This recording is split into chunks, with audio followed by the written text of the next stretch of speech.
नमस्कार। India news Uttar Pradesh Uttarakhand देख रहे हैं आप और आपके साथ मैं हूं हिमांशी नेगी। हर साल अश्विन माह के शुक्ल पक्ष की प्रतिपदा से आपको बता दें नवरात्र की शुरुआत हो जाती है और इसी के साथ मां के 9 स्वरूपों की पूजा अर्चना की जाती है। शारदीय नवरात्र की शुरुआत हो चुकी है। इस बार शारदीय नवरात्र की शुरुआत 22 सितंबर से हो चुकी है।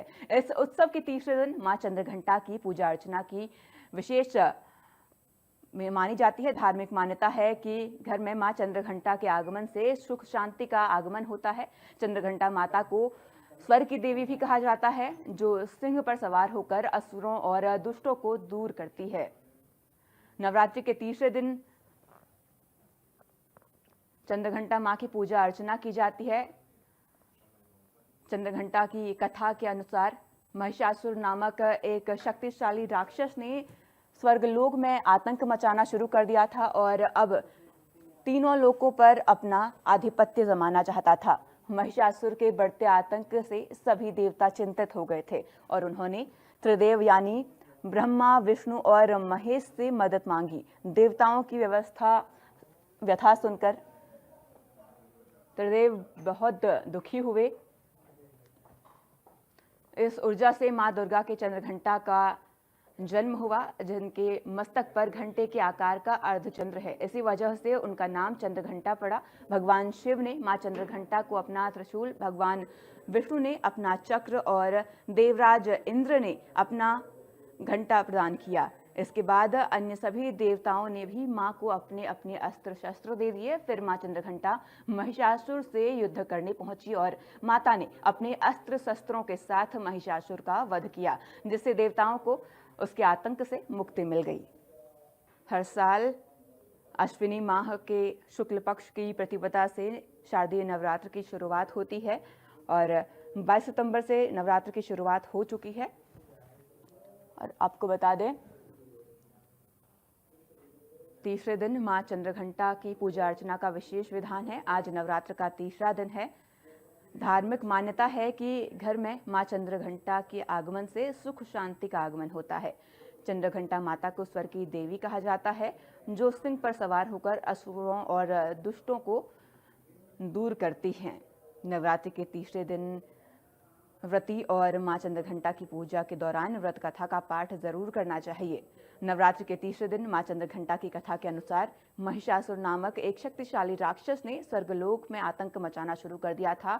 वो तीनों लोकों पर अपना आधिपत्य जमाना चाहता था। महिषासुर के बढ़ते आतंक से सभी देवता चिंतित हो गए थे और उन्होंने त्रिदेव यानी ब्रह्मा, विष्णु और महेश से मदद मांगी। देवताओं की व्यथा सुनकर त्रिदेव बहुत क्रोधित हुए और उनके क्रोध से एक दिव्य ऊर्जा प्रकट हुई। इस ऊर्जा से मां दुर्गा के चंद्रघंटा स्वरूप का जन्म हुआ, जिसके मस्तक पर घंटे के आकार का अर्धचंद्र है। इसी वजह से उनका नाम चंद्रघंटा पड़ा।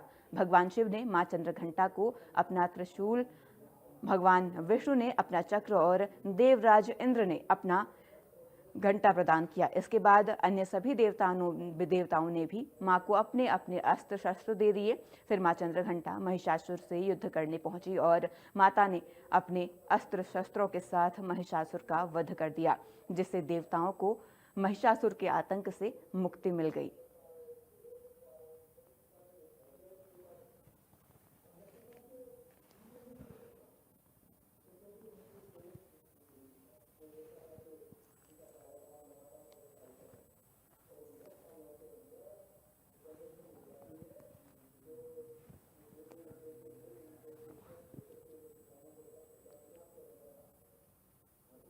तो शारदीय नवरात्र 22 सितंबर से शुरू हो गई है और आज शारदीय नवरात्र का तीसरा दिन है। तीसरे दिन मां चंद्रघंटा की पूजा अर्चना का विशेष विधान है।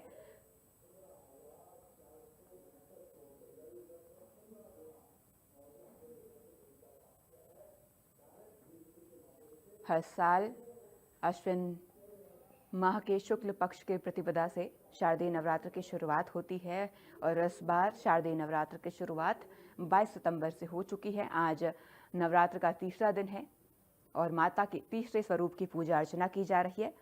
मां चंद्रघंटा की पूजा अर्चना का विशेष विधान है। धार्मिक मान्यता है कि घर में मां चंद्रघंटा के आगमन से सुख शांति का आगमन होता है।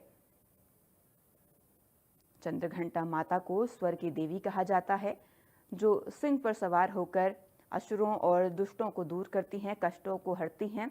नवरात्रि के तीसरे दिन मां चंद्रघंटा की पूजा के दौरान व्रत कथा का पाठ जरूर करना चाहिए। तीसरे दिन मां चंद्रघंटा की कथा के अनुसार महिषासुर नामक एक शक्तिशाली राक्षस ने स्वर्गलोक में आतंक मचाना शुरू कर दिया और वो तीनों लोकों पर आधिपत्य जमाना चाहता था। महिषासुर के बढ़ते आतंक से सभी देवता चिंतित हो गए और उन्होंने त्रिदेव यानी ब्रह्मा विष्णु महेश से मदद मांगी। हमारे साथ आचार्य जी श्री सुभेश शर्मन जुड़ चुके हैं। स्वागत है आचार्य जी आपका। आचार्य जी, आज मां चंद्रघंटा की पूजा का विशेष विधान है और मैं आपसे जानना चाहूंगी, आज के माता के तीसरे स्वरूप की पूजा की जाती है, इसका क्या महत्व है? सर्वप्रथम तो शारदीय नवरात्रि की सबको बहुत बहुत मंगल कामनाएं। भगवती जगत जननी जगदम्बा सबका कल्याण करें। विशेषता ये है कि इस बार की जो नवरात्रि है वो जैसे हमारे यहाँ शुभता अशुभता का जो लक्षण देखा जाता है, उसमें सबसे महत्वपूर्ण बात यह है कि नवरात्रि बढ़ी हुई है। जब नवरात्र बढ़ता है तो हमारे यहाँ संसार में भगवती जगत जननी की कृपा का प्रसार भी बढ़ता है और सब लोगों को फलते हैं फूलते हैं, उसका लाभ भी सब लोगों को विशेष रूप से मिलता है। जहां तक नवरात्रि पूजन का सिद्धांत है तो हम भगवती जगत जननी जगदम्बा की नाना विधि स्तुति, जो कि एक शास्त्रीय सिद्धांत है, इसका नियम यह है कि भगवती जगदम्बा स्तुति से प्रसन्न होती हैं। या देवी सर्वभूतेषु शक्ति रूपेण संस्थिता नमस्तस्यै नमस्तस्यै नमस्तस्यै नमो नमः।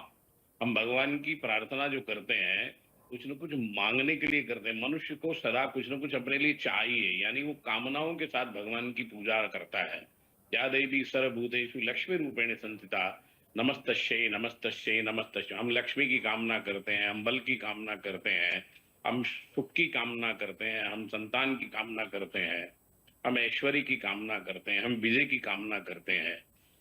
तो ये विशेषता ये है कि नवरात्रि का जो सिद्धांत है, ये जो शारदीय नवरात्र है, ये भगवान राम की शक्ति उपासना है, ये भगवान राम की शक्ति पूजा है। रावण पर विजय प्राप्त करने के लिए भगवान ने भगवती जगत जननी की शक्ति उपासना करी। उस रूप में भी हम नवरात्रि का पूजन कर सकते हैं, राम रक्षा स्तोत्र का पाठ कर सकते हैं। नवरात्रि में भगवती जगदम्बा की प्रसन्नार्थ हम दुर्गा सप्तशती का पाठ कर सकते हैं। इसमें 3 चरित्र हैं, प्रथम, मध्यम और उत्तम। ये तीनों उत्तर चरित्र हैं। ये तीनों सिद्धांत ये है कि जहां जो विशेषता के साथ हो, पाठ करने की विधि भी नाना प्रकार की है और सात्विक रहें, एक समय भोजन करें या नहीं करें, निराहारो यथाहारो, जैसे इसमें अलग अलग सिद्धांत हैं। आप बहुत सारे लोग ऐसे हैं जो खाली लवंग आदि पर रहकर भी, व्रत आदि रहकर के भी भगवती जगत जननी की उपासना करते हैं। तो अनेकों विधियां हैं भगवती को प्रसन्न करने के लिए, लेकिन सबसे ज्यादा महत्वपूर्ण है कि हम भगवती के चरणों में अपना समर्पण करें। जब तक आत्मनिवेदन में समर्पण नहीं होगा तब तक सफलता भी नहीं मिलती। इसलिए समर्पण और श्रद्धा की नितांत आवश्यकता है। विधि का निर्वहन सब लोग कई बार कर पाते हैं, कम नहीं कर पाते। भारतीय संस्कृति में हमारे यहाँ माता की जोत देख करके उनका पूजन करते हैं। ये सहज सरल विधि है जो भारत की प्रत्येक नारी जानती है। जो भारतीय महिलाएं हैं वो घर में सब पूजन करती हैं। जी आचार्य जी, इसी के साथ मैं ये भी जानना चाहूंगी, मां चंद्रघंटा के किन मंत्रों का जाप करके भक्तों को व्रत का लाभ मिल सकता है? ऐसा नियम है, प्रथम शैलपुत्री च, द्वितीयम ब्रह्मचारिणीम, तृतीयम चंद्रघंटेति, कुसुमांडेति चतुर्थम, पंचम स्कंद मातेति, श्रुति कात्यायनी च, सप्तम काल रात्रि च, महागौरी चातुम। एक विशेष दिवस के लिए नहीं होता, प्रत्येक नवरात्रि के लिए सिद्धांत है कि हम 9 दिन भगवती की उपासना करें और भगवती की रोजाना प्रार्थना करें। प्रातः काल से लेकर के रात्रि का बड़ा महत्व है, इसमें तुरीय संध्या का बड़ा महत्व है। खाली चंद्र घंटे देवी प्रसन्न हो जाएंगी इससे कल्याण हो सकता है, लेकिन सबको प्रसन्न करना। नवम सिद्धि दात्री च नवदुर्गा प्रकीर्तिता, ऐसा सिद्धांत है। 9 दुर्गा का पूरा अनुष्ठान करना चाहिए। कवच अर्गला कीलक का पाठ करें। देहि सौभाग्यम आरोग्यम देहि में परमम सुखम रूपम देहि जय देहि यशो देहि दिशो जहि, ये जी। सौभाग्य स्तोत्र है। इस सर्व सुख सब कुछ प्रदान कर देता है। सर्वमंगल मांगल्ये शिवे सर्वार्थ साधके शरण्ये त्र्यंबके गौरी नारायण, इससे भी सब कुछ प्राप्त होता है। और आप विचार करिए कि इसमें कुछ छूट तो नहीं गया। सर्वमंगल मांगल्य में कुछ नहीं छूटा, सब मंगल की कामना हो गई। जी। तो सभी देवियां सर्वशक्तिशाली हैं, और जब समूह रूप में एकत्र होती हैं तो नव दुर्गा प्रकीर्तिता। तो वो सिद्धिदात्री के रूप में हम उनकी अंत में जो प्रार्थना करते हैं, वो सर्व वरदान प्रदायी है। भगवती को भगवती को जो है वो मिश्री का भोग लगाएं और गोले का भोग लगाएं, श्वेत पुष्पों से उनकी अर्चना करें, प्रार्थना करें। यही विशेषता भगवती की आज के लिए है। आचार्य जी, इसी के साथ रंगों का भी काफ़ी महत्व माना जाता है 9 दिन तक, और आज माँ चंद्रघंटा की पूजा का विधान है। ऐसे में आज के दिन कौन से रंग के वस्त्र भक्तों को धारण करने चाहिए? देखिए, मैंने ये कहा ना कि सब देवियां सब कुछ देने वाली हैं, जी। और प्रसाद रूप में करें, और कवच अर्गला कीलक का पाठ करें, दुर्गा त्रिविंश नावली का पाठ करें, कुंजिका स्तोत्र का पाठ करें। जो ज्यादा नहीं कर सकते हैं, चंद्र घंटे इति नमः माँ, ये ऐम हेन क्लीन चामुंडाय विच्चे, इतना भी जप करने मात्र से भगवती कल्याण करती है। सर्वशक्तिशाली मंत्र है ऐम हेन क्लीन चामुंडाय विच्चे नमश्चंडिकाय, ये अपने आप में संपूर्ण मंत्र है। तो चंद्र घंटे इति नमः इतना जप करने से भी भगवती कल्याण करती है। जी। मंत्र आपने बताए, लेकिन व्यस्तता के चलते कई बार जो कामकाजी लोग होते हैं वे व्यस्तता के चलते पूजा पाठ में इतना ध्यान नहीं दे पाते और इतने मंत्रों का उच्चारण नहीं कर पाते। उनके लिए आप क्या कहना चाहेंगे?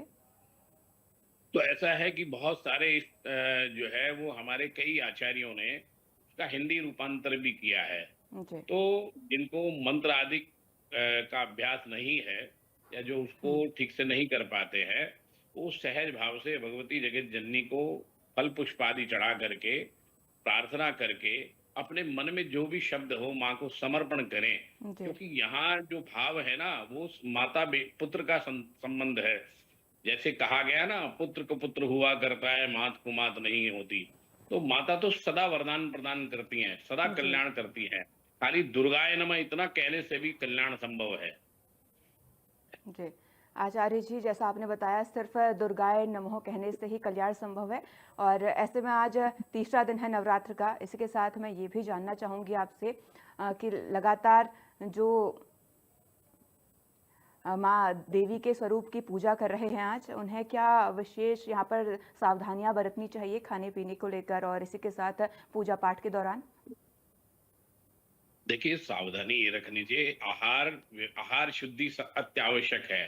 यानी कि सात्विक भोजन करें, सरलता से रहें, सहजता से रहें, समर्पण से रहें, और व्रत रहें तो बहुत अच्छी बात है। जी। और व्रत के नियम तो सब लोग जानते हैं कि उसमें अन्न ग्रहण नहीं करना चाहिए, फलादिक से रहना चाहिए, बहुत सारे लोग जो है। और भगवती तो सदैव कल्याण करने वाली हैं, उसका प्रत्येक रूप कल्याणकारी है। इसलिए कहीं विशेषता के साथ हमें कुछ कामना हो, उसके लिए भी नवम सिद्धिदात्री सर्वस्व प्रदान करती हैं। जो कुछ चाहिए हमें, ऐसा लिखा है शास्त्रों के नियम पर जब हम चर्चा करते हैं, देवी प्रपन्नारति हरे प्रसीद प्रतीर प्रसीद मातर जगतोखिलश्च जी। प्रसीद विश्वेश्वरी पाय विश्वम तमीश्वरी देवी चराचरश्च, वो सारे विश्व में उसी का रूप है। सर्वरूपमयी देवी सर्वम देवीमयं जगत अतोहम विश्व रूपात्माम नमामि परमेश्वरी। वो सारा संसार जो है उसी जगत जननी का रूप है, उसी जगत जननी का मूल रूप है। जो कुछ प्रकृति है हमारे बीच में, वो सब हमारे यहाँ कन्या रूप में जब उसका पूजन करते हैं, हम लक्ष्मी रूप में जो है वो घर में आई हुई गृह लक्ष्मी का पूजन जी। करते हैं, हम माता रूप में जगत जननी के रूप में उसकी पूजा करते हैं, हम बहन के रूप में उसकी जो है पूजा करते हैं। तो हमारे यहाँ तो शास्त्रों में इतना सरल सहज सिद्धांत है। सनातन संस्कृति में एक ही विशेषता है कि वो सर्व विधि कल्याणकारी है, वो सबके कल्याण के लिए है, सबको आशीर्वाद प्रदान करने के लिए है। इसलिए जहां आपको कठिनता लगे कि मुझे से जी। ये मंत्र जप नहीं हो पा रहा है या नहीं हो रहा है, वहां सहज भाव से भगवती को पत्र पुष्पादि अर्पण करें, पुष्प अर्पण करें। गंध अक्षत पुष्प से उसकी पूजा करें। पूजा की अनेकों विधियां हो सकती हैं, और जो हमारे पास उपलब्ध है, उपलब्ध का अर्थ ये होता है कि जो सहज भाव से आप कर सकें, वही समर्पण है, वही पूजा विधि भी है।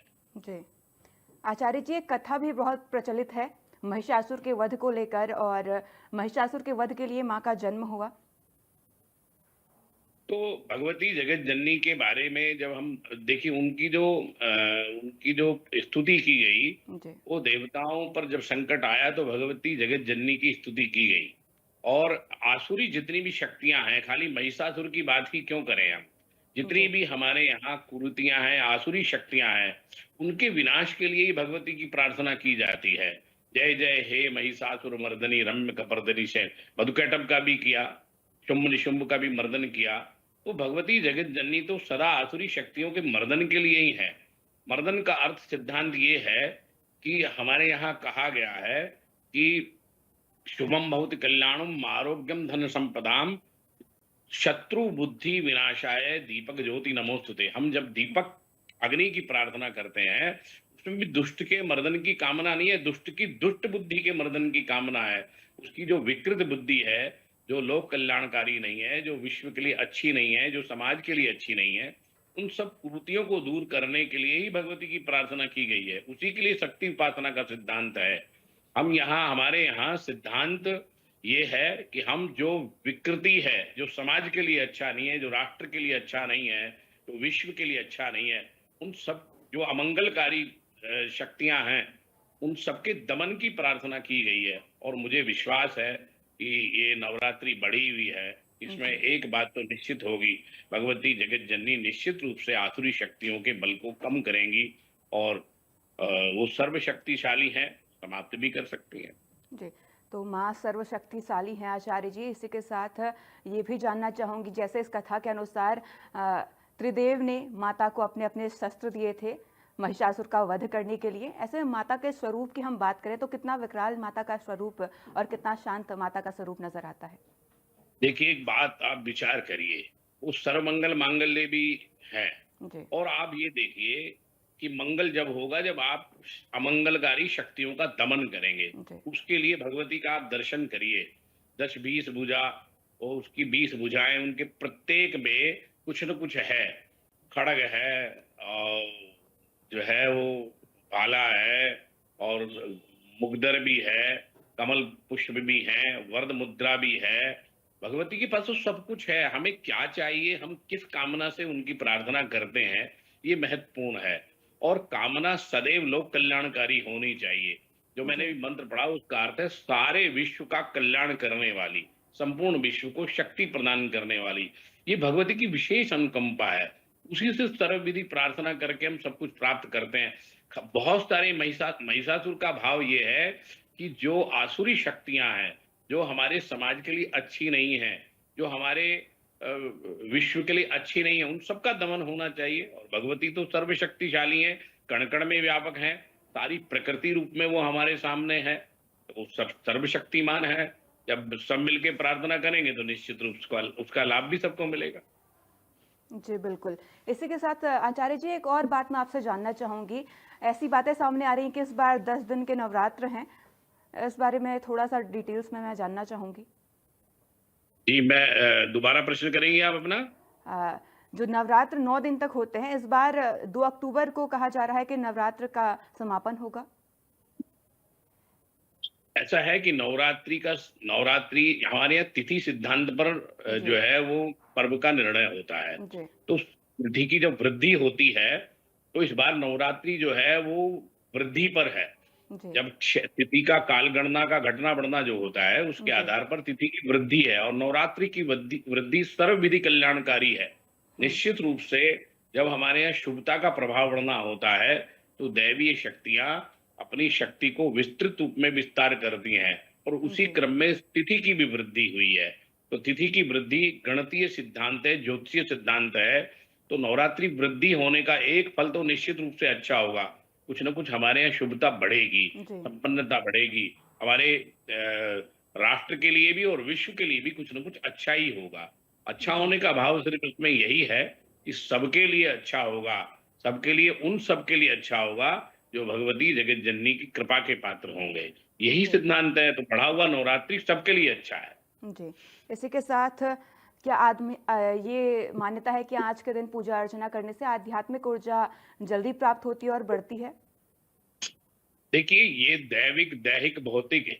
मूल रूप से तो हम सब प्रकार की ऊर्जाओं को प्राप्त करने के लिए ही मानव अपने कल्याण के लिए जी। और जो थोड़े ज़्यादा विस्तृत रूप से सोचते हैं, हमारी संस्कृति में तो यही सर्वे भवन्तु सुखने का सिद्धांत है।